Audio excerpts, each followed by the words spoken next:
Tinawagan kita, sabi ko, Jay, nanaginip ako.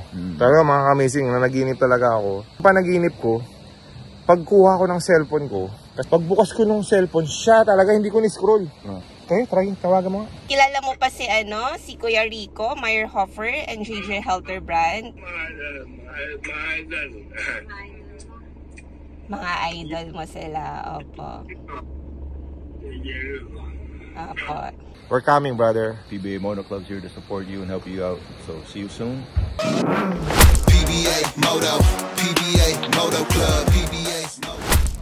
Twin Rock, Birak, Catanduanes. Let's do this. Ayaw mo mag-night swimming dahil... Bakit? Night swimming sa beach? Tingnan mo yun. Ito nga ang tanong ko sa'yo. Ilan ang shark attack? Ilan yung namamatay na shark kinakain ng tao? Sobrang dami. Oh, yun nga. So, win-win din. Diba? Okay, so, kaya po siya ayaw niya mag-swimming sa dagat. Takot siya sa shark. A few moments later.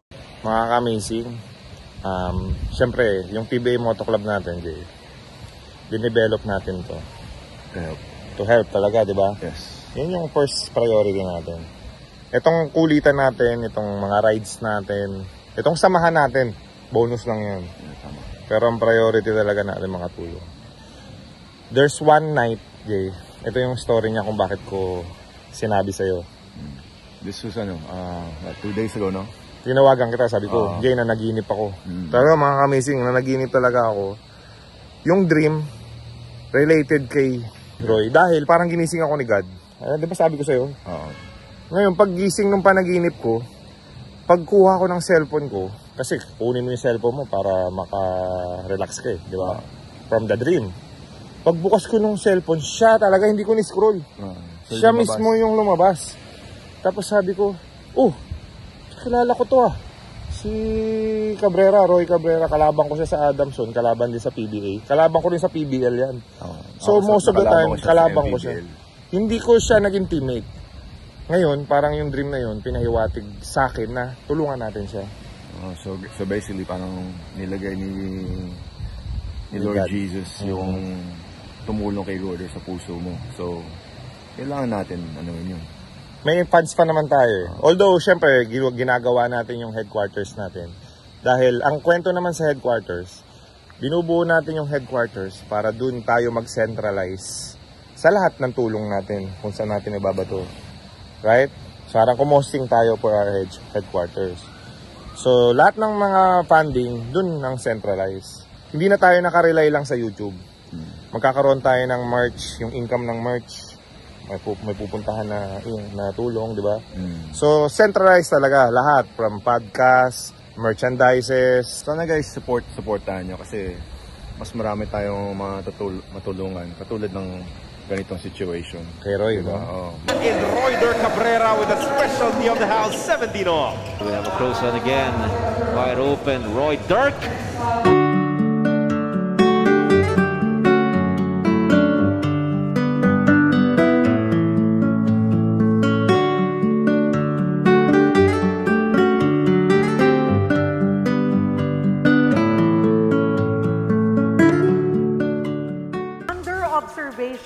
Si Terra Firma forward Royder Cabrera matapos mag-collapse sa second leg ng PBA 3x3.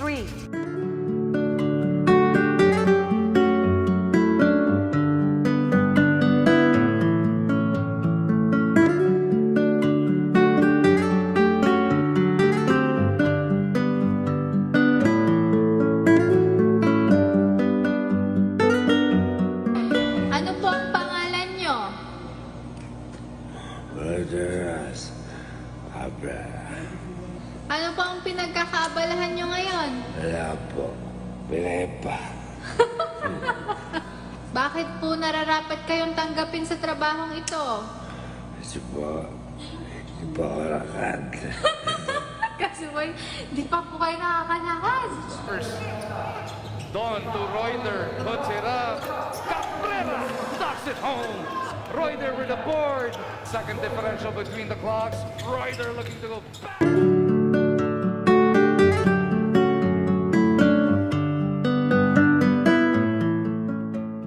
Isa si Cabrera sa bumitbit sa jeep matapos maglista ng 11 points at umiscore ng game winner kontra Ginebra 1917. Good day, everyone. I just wanted to share with you my present condition. Through continuous therapy and medications, I'm able to recover little by little. And of course, your prayers and support, unconditional love helped me a lot to face this challenge I'm on right now. With a grateful heart, I want to thank you for your constant prayers, love, and support. Your prayers help me stay in faith and give me strength to move forward each day.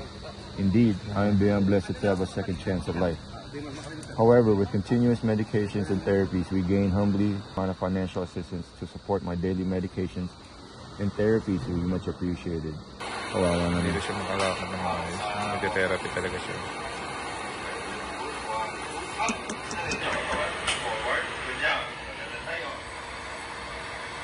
At least nakaka-ano siya. At least nakatayo pa siya. Parang game shift galawan yun. Shooter. Tapos... Big guard siya eh. Oh. Naalala mo siya, di ba? Oo. Nakakalabang ko to eh. Oo. Ano nga siya, natira-pair nga siya. Pero talagang ano siya, kalabang ko talaga siya sa Adams. Peter. Laki ng pinayat niya. Ito, hindi pa alam niya. Hinahanap natin siya eh. So, try. Tawagan mo nga. Wala po kaming signal dito mga ka-amazing. Pero nakuha ko na yung number. Yung pala yung GCash number niya, no?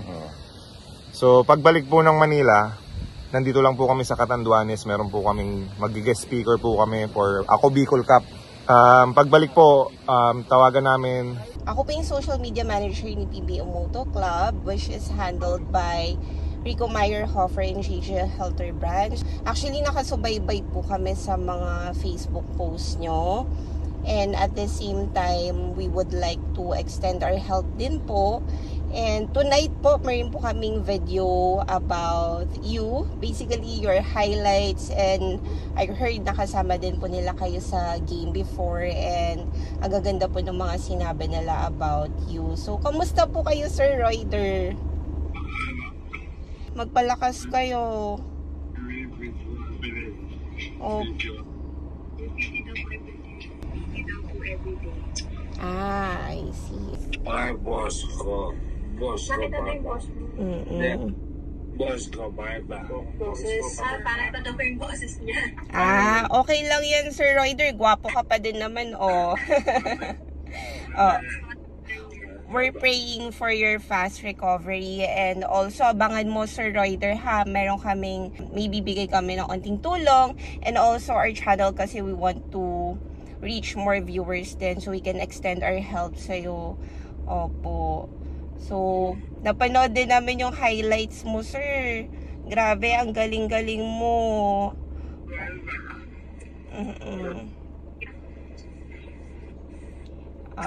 Kilala mo pa si si Kuya Rico Meyerhofer and JJ Helter Branch?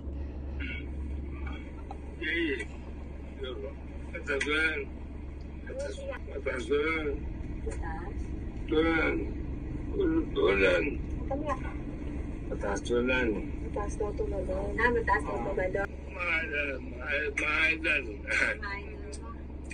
Mga idol mo sila, opo. Opo. Naiyak si Sir Royder, Opo, we're praying for you. And Apa. Napanood nila yung video mo kasi nakaabang din sila sa progress ng therapy mo. So, we will extend our help and isasend ko din po later yung link para mapanood mo din yung video. Apo. That video po is dedicated for you and our prayers are with you and of course, aabangan namin yung pagbabalik mo. Apa.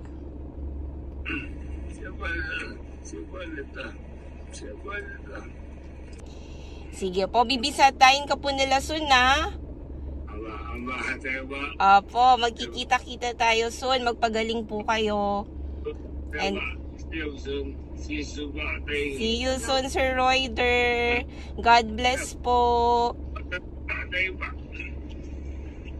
Salamat po. Bye-bye po. I-ano lang natin sa mga tao, yung first na project natin, wala pa tayong funding nun. Kumuha tayo ng sarili natin, fund sa sarili natin. Yung sa SOS. SOS Lipa, yung Bahay Ampunan. Then may nag-donate dun. Sila Boss Sam Versosa. Tsaka si Mark Spin. Si Mark Spin. Shout out. Tapos nagkuha rin tayong funding sa YouTube natin pero maliit. So, ano pa lang pag subscriber? Start lang natin. 10,000 pa lang yata subscriber natin. Tapos yung second, yung sa Mavs, yun medyo malaki. Doon, hindi, yung sa Mavs na develop natin. Pwede pala natin gamitin yung basketball club natin. Maka-create ng charity. Kaya nga natin hinahamon ngayon si Kong TV, saka si Star Magic, or kung sino man yung mga kalaban natin na may ano din, may following. Dahil doon nakikreate yung charity work. So hindi tayo makaka-amazing yung mga comment ng cloud chaser or nagpapasikat lang kayo or gusto nyo lang ng subscriber or whatsoever. Totoo naman. Diba? Kasi nga gusto nga namin maka-create. Kasi yung YouTube income din namin, binabato din namin sa funding ng charity work namin. So hindi naman masamang humingi ng tulong sa mga may following na. Sana you guys understand na we do this para nga makaka-create, mas lumaki. Imagine nyo maliit pa nga lang to, nakakatulong na tayo, Jay, di ba? Paano kung malaki na? Paano pagka mga level na tayo ni Kong TV na 2 million na a month yung kinikita natin, 3 million a month, di ba? Hindi mas malaki yung mabibigay natin tulong. Dami natin matutulungan. Di ba? Pero kung mga 20,000, 50,000 a month yung budget, hindi pa na makaramdaman. Di ba? Makarating tayo dyan. So, tayo ng mga ka-amazing natin. So hopefully patuloy nyo pang supportahan mga ka-amazing. Meron pa tayong yung pangatlo, yung napa-opera natin si CJ De Guzman ng ACL niya. Oh, yes. So yung bata, nilive namin, nakakreate kami ng at least 30 to 40,000 yata. Tapos yung donation natin mismo, more than 50,000 pa. 60,000 yata. Oh. So almost 100,000 na nabigay natin dun kay CJ De Guzman. Nakaka-proud. Kasi pabalik na siya. That's what, 1 year ago? Yeah. Nung 1 year ago, ngayon nakaka-basketball na uli si CJ De Guzman. Pakita natin kung paano yung improvement niya sa therapy niya. Sasama namin siya sa mga tour natin one of these days, right? Brother Roy Cabrera, hopefully to see you soon.